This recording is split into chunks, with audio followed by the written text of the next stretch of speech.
শিক্ষার্থীদের উৎসাহিত করতে সিলেটের ২ উপজেলার ৭৭৫ জন শিক্ষার্থীকে বৃত্তি প্রদান করেছে ফাহিম আল ট্রাস্ট। এছাড়া গত বছরে অবসরে যাওয়া জকিগঞ্জ ও কানাইঘাট উপজেলার ১৪ জন শিক্ষককে বেসরকারিভাবে পেনশনের টাকাও প্রদান করেছে তারা।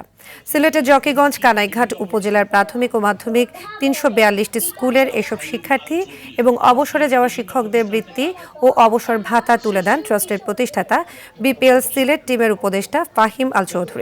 অনুষ্ঠানে প্রতি শ্রেণীতে সর্বোচ্চ নম্বরপ্রাপ্ত ৩ জন করে মোট ২৪ জন শিক্ষার্থীকে কম্পিউটার, ট্যাব, শিক্ষার্থীর পিতাকে ক্রেস্ট প্রদান, প্রাথমিক স্তরের ১০টি ও মাধ্যমিক স্তরের ১০টি প্রতিষ্ঠানকে ৫০,০০০ টাকা করে বিশেষ পুরস্কার দেওয়া হয়।